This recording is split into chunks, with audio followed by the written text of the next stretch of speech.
Morning everyone, मैं हूं Amarjeet Saini. Class 10th में हम मैथमेटिक्स में आज करने वाले हैं pair of linear equation in two variables. आप देख रहे हैं मेरा YouTube channel my maths my methods. Last class में हम कर चुके थे इसकी फर्स्ट एक्सरसाइज, सेकंड एक्सरसाइज में भी हम थोड़ा सा पार्ट कर चुके थे। उससे पहले हमने किया था polynomial, chapter second polynomial. Polynomial में हमने डिफरेंट टाइप के पॉलिनोमियल किए थे। उनमें से एक पॉलिनोमियल ऐसा भी आया था जिसको हम क्या कहते हैं, लीनियर पॉलिनोमियल। और लीनियर पॉलिनोमियल कौन सा होता है? ऐसा पॉलिनोमियल जिसकी डिग्री कितनी होती है? 1। ठीक है, उसी पॉलिनोमियल को अगर इक्वेशन की फॉर्म में पढ़ते हैं तो लीनियर इक्वेशन कौन सी होगी? That equation which the degree of the variable is 1। Linear equation in two variable की जो इक्वेशन होगी वो कौन सी होगी हमारे पास? Let us suppose we have ax plus by plus c equals to 0। इस टाइप की इक्वेशंस जिसमें दो वेरिएबल्स होंगे x एंड y, दो वेरिएबल्स हैं तो linear equation in two variables. Linear क्यों? क्योंकि डिग्री 1 है, पावर 1 है, x की भी और y की भी, और वेरिएबल इसमें दो हैं। So this is the linear equation in two variables. Topic है हमारा pair of linear equation in two variables. इसमें हम एक्सरसाइज 3.2 चल रही थी हमारी। एक्सरसाइज 3.2 के कुछ क्वेश्चंस हम कर भी चुके थे। आज हम उससे आगे कंटिन्यू करने जा रहे हैं। 3.2 में क्वेश्चन नंबर 5 हम करते हैं। क्वेश्चन है half the perimeter of a rectangular garden whose length is 4 metre more than its width is 36। Statement थोड़ी सी समझने की है। क्या लिखा है? Half the perimeter of a rectangular garden, एक रेक्टेंगुलर गार्डन के पेरीमीटर का हाफ। चलो पेरीमीटर से पहले हम इसकी लेंथ और ब्रेड्थ लिखते हैं। Exercise 3.2 question number 5। Length of the garden, length of garden is equals to x हम मान लेते हैं, and let the width of the garden is equals to y, width of garden it is equals to y। अब देखिए ये कहता है half the perimeter of rectangular garden के पेरीमीटर का half whose length is 4 metre more than its width। First condition लिखते हैं हम।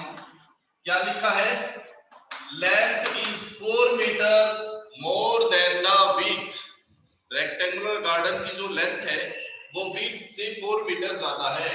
चलिए हम एक तरफ लेंथ लिखते हैं और एक तरफ विड्थ लिखते हैं। लेंथ एंड विड्थ हम इनको इक्वल बनाना चाहते हैं। कैसे बनेगा इक्वल? ये कहता है लेंथ इज 4 मीटर मोर, ये है length, this is 4 metre greater than the width, इससे ज्यादा है, यानी कि लेंथ ज्यादा है, this is greater, it means ये लेसर है। तो जो लेसर है उसमें हम 4 प्लस कर देते हैं, क्योंकि लेंथ 4 मीटर ज्यादा है तो हमने विड्थ में 4 प्लस कर दिया। अब ये इक्वल बन जाएंगी। इसको हम लिख सकते हैं, y को लेफ्ट साइड ले आएंगे तो x minus y equals to 4। This is equation number 1। Second condition में क्या लिखता है? अब एक बार फिर से पढ़ते हैं क्वेश्चन को। Half the perimeter of rectangular garden, second condition. इसकी स्टेटमेंट को दो पार्ट्स में पढ़ना जरूरी है, एक साथ कंटिन्यू पढ़ोगे तो पजल हो जाएंगे। Half the perimeter of the rectangular garden whose length is 4 metre more than the breadth, ये अलग है। whose length is 4 metre more than breadth, ये अलग स्टेटमेंट है।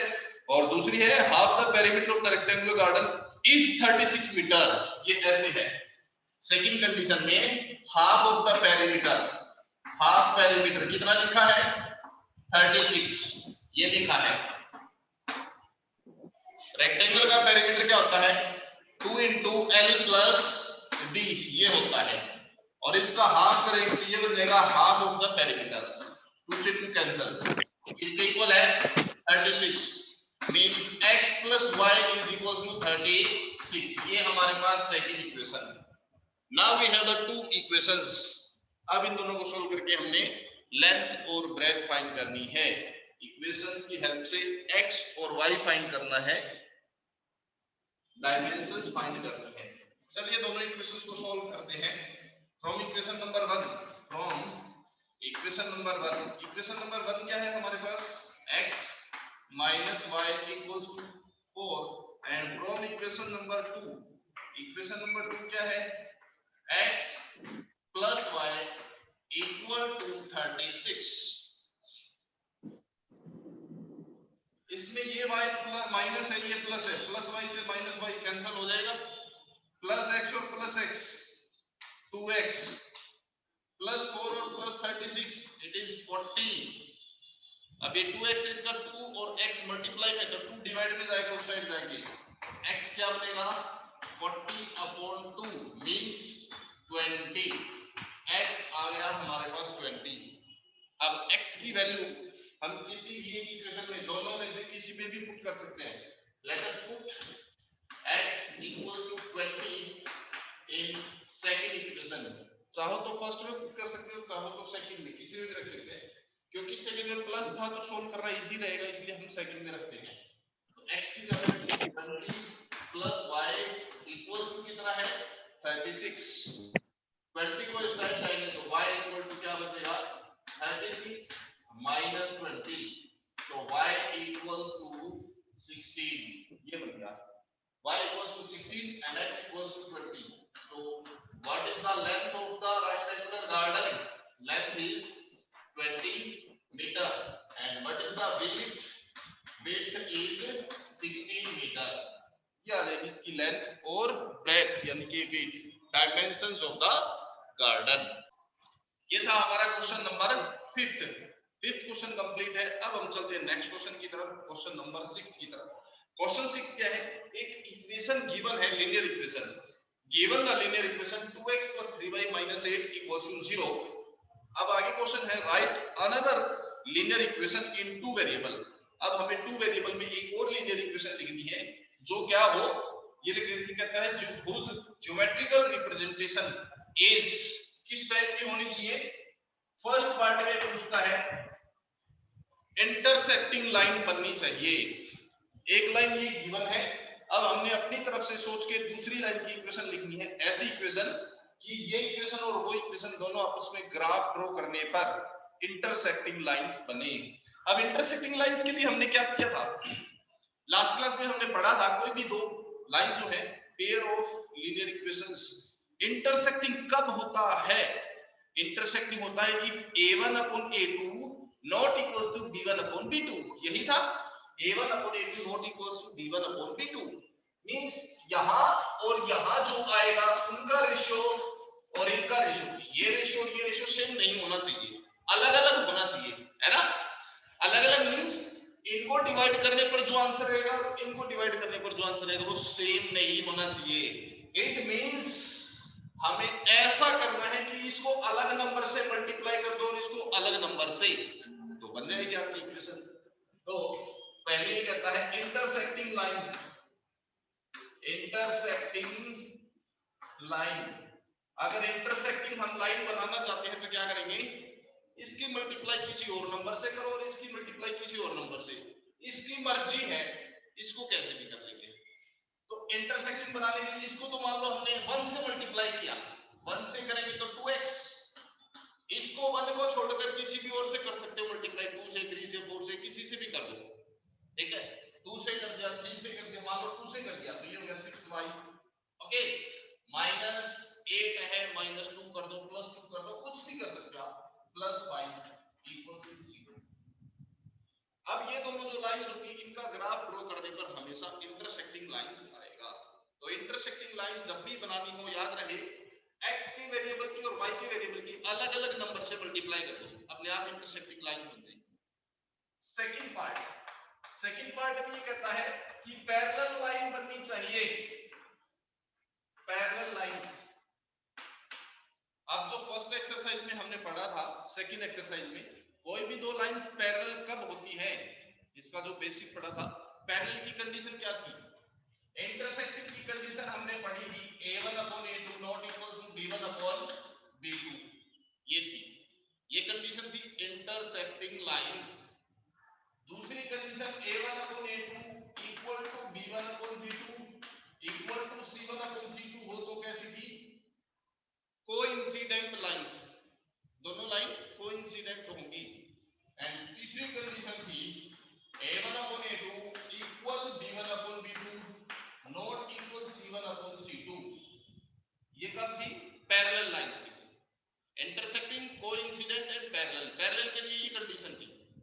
इसने पैरेलल लाइंस पूछा है, इसका मतलब हमें इस तरह से बनाना पड़ेगा। और ये बनाने के लिए ये रेशियो तो सेम होनी चाहिए, दोनों ए और बी के सेम रेशियो होने चाहिए, मतलब इनको सेम नंबर से मल्टीप्लाई करना है, ठीक है, इसको सेम नंबर से मल्टीप्लाई करना है। C1 C2 का रेशियो अलग होना चाहिए, तो इसको अलग नंबर से मल्टीप्लाई करना है किसी भी ओर से, ठीक है। तो पैरेलल लाइन बनाने के लिए क्या किया, मान लो इसको हमने 3 से मल्टीप्लाई कर दिया, इसको भी 3 से, इसको भी 3 से, तो क्या बनेगा 6x प्लस 3 से करेंगे तो 9y, लेकिन इसको किसी और से मल्टीप्लाई करना पड़ेगा, है ना। पैरेलल के लिए ये कंडीशन है, इन दोनों का रेशियो सेम होना चाहिए, यानी कि इनको सेम नंबर से मल्टीप्लाई, और इसका अलग है तो इसको अलग नंबर से मल्टीप्लाई, तो इसको किसी और से कर लो। इनको 3 से किया है तो इसको आप चाहो तो सेम रख सकते हो, या 2 से कर दो, 4 से कर दो, हमने सेम ही रख लिया तो भी आंसर आ जाएगा।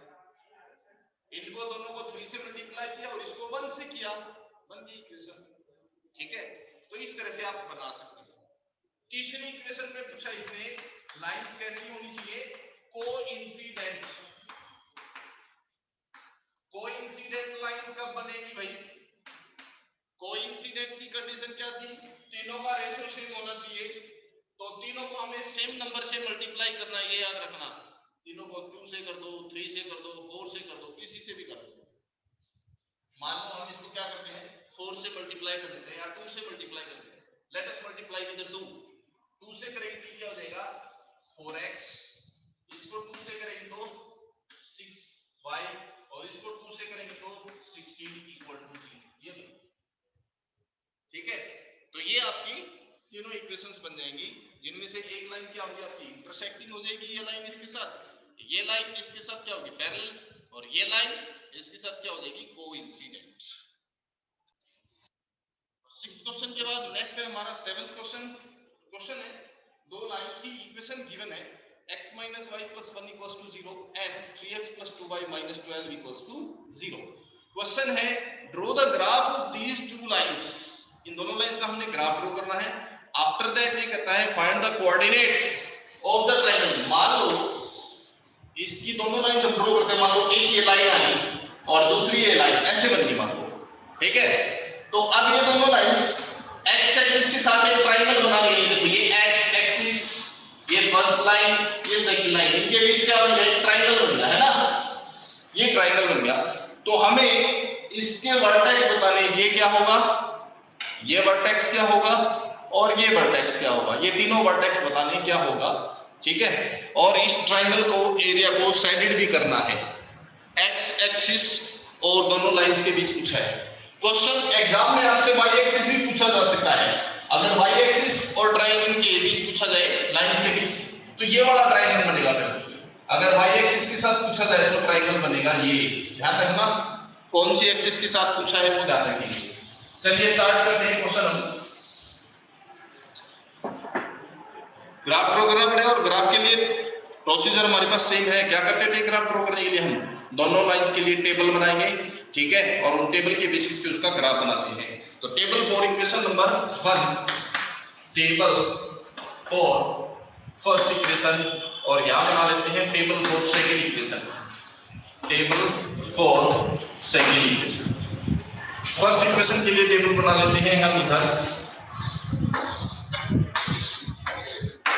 This is x and y। इसमें क्या करना है हमने, एक बार x को 0 रख लो y आ जाएगा, दूसरी बार y को 0 रख लो x आ जाएगा। मान लो x को 0 रखते हैं हम, जब x को 0 रखेंगे तो क्या आएगा 0 minus y plus 1 equal to 0। तो ये 0 तो हो गया खत्म, माइनस y इक्वल टू 1 को राइट साइड ले जाएंगे minus, so y equals to क्या आया 1। सेकंड टाइम मान लो हम y को 0 रखते हैं, इस बार हम y को 0 रखेंगे इसी इक्वेशन में, तो x माइनस y की जगह पे 0 प्लस 1 इक्वल टू 0, यानी कि x 0 तो हो जाएगा खत्म, प्लस का 1 है राइट साइड जाएगा माइनस 1 हो जाएगा, तो x कितना आया -1। ये बन गया आपकी टेबल। आप चाहो तो ये जो हमने कैलकुलेट किया है, जो सॉल्व किया था, ये आप शो कर सकते हो नोटबुक में, एग्जाम में आप इसको शो भी कर सकते हो, बल्कि शो कर दो तो अच्छा है, ठीक है। अब सेकंड लाइन के लिए हम टेबल ड्रॉ करते हैं, x and y, put one time x equals to 0। मान लो हम x को 0 रखेंगे तो क्या आएगा, सेकंड इक्वेशन में 0 पुट करें तो 3 multiply 0 0 plus 2y minus 12 equal to 0।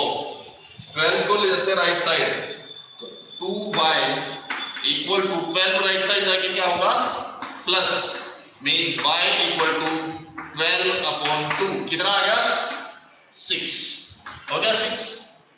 Second time अब हम y को 0 रख के देख लेते हैं, y को 0 रखेंगे तो क्या आएगा, y 0 पुट किया तो 3x plus 0 minus 12 equal to 0, तो 3x इक्वल टू प्लस 12 और x इक्वल टू क्या होगा 12 अपॉन 3 मींस 4, तो x आया हमारे पास 4।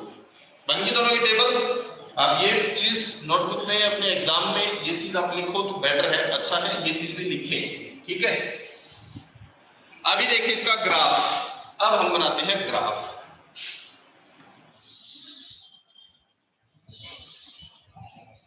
ये हमने ले लिया x एक्सिस और y एक्सिस। आमतौर पे हम x एक्सिस और y एक्सिस बीच में लेते हैं, सेंटर में लेते हैं ना, आप सेंटर में ले सकते हो, कोई रूल नहीं है, कोई जरूरी नहीं है आप सेंटर में ही लो, आप अपनी टेबल के अकॉर्डिंग साइड में भी ले सकते हैं, ठीक है।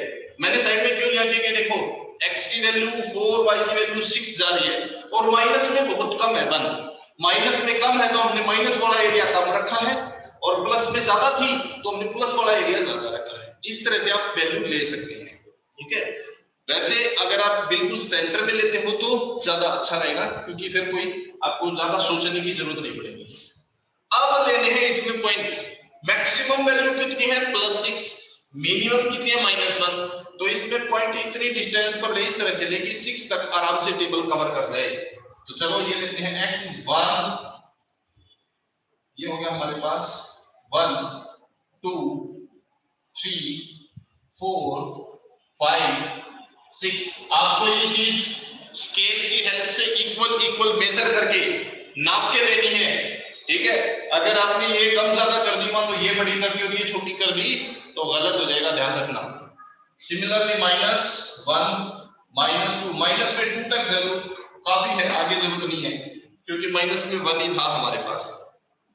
सिमिलरली यहाँ पे -1 -2 -3 -1 -2 -3 और यहाँ पे 1 2 3 4 5 6 आप ये दे सकते हैं। बट एक चीज सबसे इंपॉर्टेंट जो है वो ये कि हर एक डिस्टेंस इक्वल होनी चाहिए, कम या ज्यादा नहीं होनी चाहिए, गलत हो जाएगा उस सिचुएशन में। This is 1 2 3 4 5 6, this is 1 2 3 4 5 6।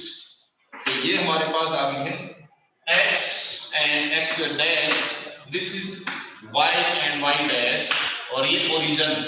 Origin का कोऑर्डिनेट क्या होता है, पिछली क्लास में हमने बताया था 0 0। कई बार क्वेश्चन में क्या होता है, नाम बदल देते हैं, यहाँ ओ रखा है हमने ओरिजिन का नाम, कई बार आपको कंफ्यूज करने के लिए इसका नाम ए लिख दिया। नाम कुछ भी हो, अगर ओरिजिन है तो कोऑर्डिनेट हमेशा 0 0 ही होंगे, याद रखना। अभी टेबल ड्रॉ करते हैं, x इज 0 उसके सामने y1, x इज 0 उसके सामने y1, ये पॉइंट आ गया, दिस इज द पॉइंट 0 1 0 1, ठीक है। सेकंड x -1 और उसके सामने y 0, x हो गया -1 और y 0, 0 का मतलब यहीं पे आ जाएगा, तो ये हो गया -1 और 0 पॉइंट। बन गए दोनों पॉइंट, पहली लाइन के दोनों पॉइंट हमारे पास आ गए। तो इन दोनों को हम क्या करते हैं, ज्वाइन कर लेते हैं और एक स्केल की हेल्प से बिल्कुल स्ट्रेट लाइन ड्रॉ करनी है, ठीक है। मैं बिना स्केल के ड्रॉ कर रहा हूं तो हो सकता है थोड़ी बहुत सीधी ना रहे, बट आपको स्केल से ड्रॉ करनी है, बिल्कुल सीधी लाइन आएगी। सेकंड x0 उसके सामने y6, x0 का मतलब यही रहेगा, उसके सामने y6 यहां पे आ जाए। So this is the point 06, x0 है और y6 है, ये बन गया हमारा पॉइंट 06। अगला पॉइंट x4 और उसके सामने y है 0, x हो जाएगा 4, 1 2 3 4 और उसके सामने y है 0, 0 का मतलब यही बनेगा, दिस इज 4 एंड 0। अब इन दोनों पॉइंट को भी हमने ज्वाइन कर लेना है with the help of scale. Scale की हेल्प से एक स्ट्रेट लाइन आप ड्रॉ करेंगे। स्केल से जब स्ट्रेट लाइन ड्रॉ करेंगे तो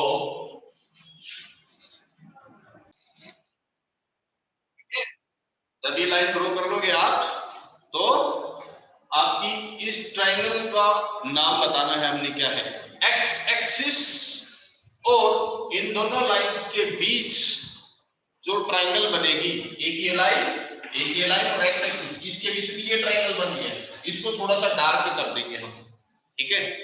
इस ट्रायंगल को शेडेड करना है क्योंकि क्वेश्चन में लिखा था x axis and the lines, x axis ये हो गया आपकी और दोनों लाइंस आपकी एक ये और एक ये, इनके बीच ये पोर्शन शेडेड हो जाएगा।